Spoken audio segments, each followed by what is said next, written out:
Kita masih lanjutkan diskusi kita, Mas Tio. Ini nggak fair juga kalau dari tadi kita ribut aja soal pasal sensitif ya, yaitu pasal 245. Saya mencatat sebenarnya ada beberapa pasal lain yang menurut analisa Anda juga berpotensi menimbulkan karut-marut dalam dunia politik atau upaya pemberantasan korupsi tanah air kita. Tapi kalau soal 245 itu dan sebenarnya di 124 itu kaitannya itu memang penting ya. Tapi nanti kita tagih janjinya Bang Fahri habis pengumuman KPU ya kan tanggal 22, ayo kita diskusikan. Mudah-mudahan Bang Fahri setelah tanggal 22 nggak marah-marah kayak tadi lagi gitu. Saya kira ada hal yang berpotensi ya. Justru ini ini terkait dengan pasal yang tadi ya. Itu ada pasal soal tugas. Saya agak lupa pasalnya tapi itu ada di tugas DPR. Itu salah satunya adalah kemudian memperjuangkan daerah konstituen.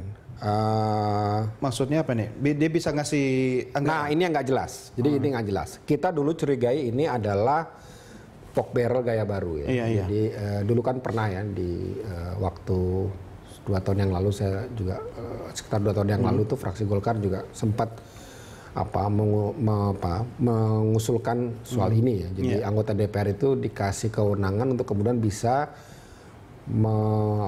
memberikan bantuan kepada daerah. Jadi semacam kayak ada program yang itu dijamin punya anggota dewan. Dan itu masuk APBN.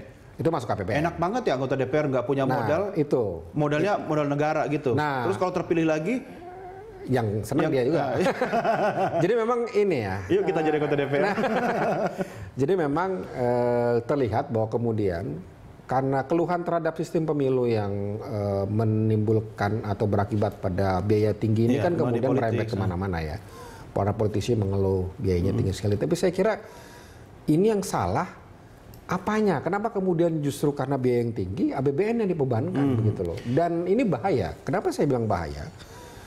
Di Filipina saja sudah ada senator yang tertangkap gara-gara persoalan ini. Kenapa? Menggunakan dana ini kan begitu dia menggunakan pertanggungjawabannya kan dia. Iya. Kita lihat aja sekarang.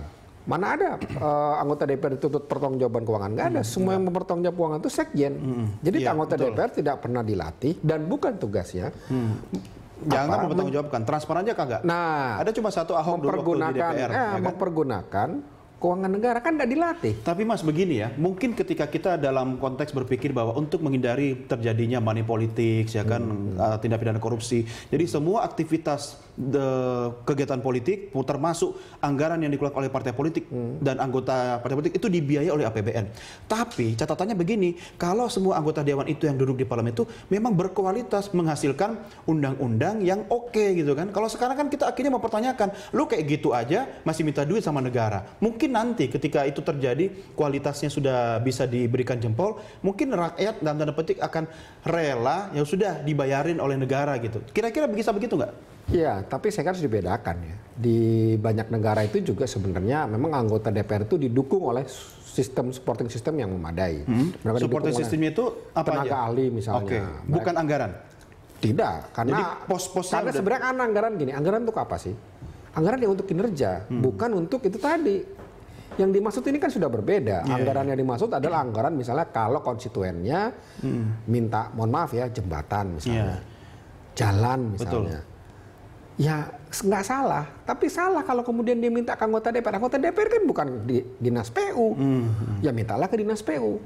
Kalau kemudian dirasa masyarakat tidak punya akses, dibawa itulah oleh anggota dewan ke sana gitu loh. Ini jadi kayaknya dana bansos parlemen ya. Nah itu yang saya khawatir. Masalahnya katanya anggota dewan itu sudah dipotong gajinya buat macam-macam nyetor ke partai. Itu kan di partai. Saya kira itu mekanisme dan itu kan perjanjian internal mereka dengan partai. Saya kira ya itu mekanisme internal ya.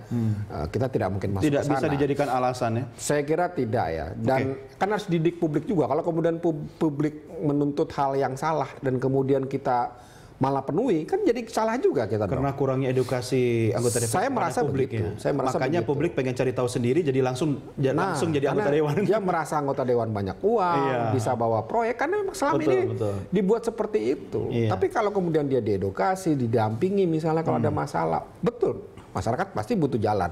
Masyarakat pasti butuh pendidikan.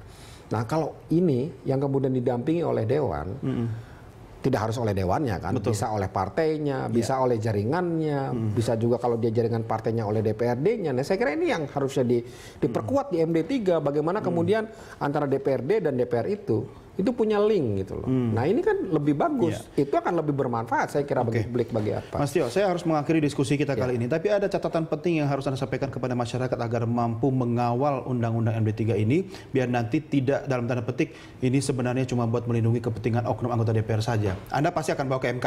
Pasti. Selain itu apa yang bisa Anda sampaikan kepada publik? Yang pertama ya para pembuatnya ini harus menjelaskan dulu ke publik latar belakang dan alasan ya. Karena ini juga nanti akan ditanya di MK. Betul. Kami akan mempersoalkan jelas soal substansi walaupun dari sisi proses juga ada. Itu yang pertama. Yang kedua, ya saya kira ini kan pemberitaan di media juga bukan, saya nggak sepakat kalau Bang Ferdinand kita belum baca. Kita bisa ngomong seperti itu karena kita sudah baca. Tapi bahwa kita tidak paham, ya. Betul. Karena kan Minta penjelasan, boleh minta dong. penjelasan. Kami tidak bisa masuk ke pembahasannya karena undang-undangnya masih mengatur bahwa rapat tertutup gitu. Kalau kecuali kalau kami bisa ikut. Tahu-tahu udah disahkan lagi. Nah, apalagi tanggal 8 malam hari lagi di saat orang masa tenang kan begitu. Jadi saya kira wajar lah kalau kemudian publik bertanya-tanya, dan kewajiban DPR untuk menjelaskan. Karena apa? Ini kan kebijakan publik, bukan kewajiban DPR. Jangan salah, undang-undang ini bukan buat DPR. Undang-undang ini untuk masyarakat. Betul. Karena di situ ada DPD, ada DPRD. Jadi jangan cuma dipikir DPR saja. Saya kira ini yang harus diluruskan. Maksudnya mungkin untuk melindungi DPR, tapi biar kesannya nggak khusus DPR, digabung sama yang lain. Itu yang saya kira harus kita bongkar ya, karena itu saya kira praktek yang tidak baik. Anda kawal lah terus ya, dan tugas kami media juga menginformasikan kepada publik sampai sejauh mana undang-undang ini. Mas Tio, terima kasih sudah bersama kami. Selamat berjuang, sampai ketemu lagi. Terima kasih. Terima kasih. Pemirsa, demikian diskusi kita, jangan kemana-mana, tetap simak informasi lainnya di Berita Satu News Channel.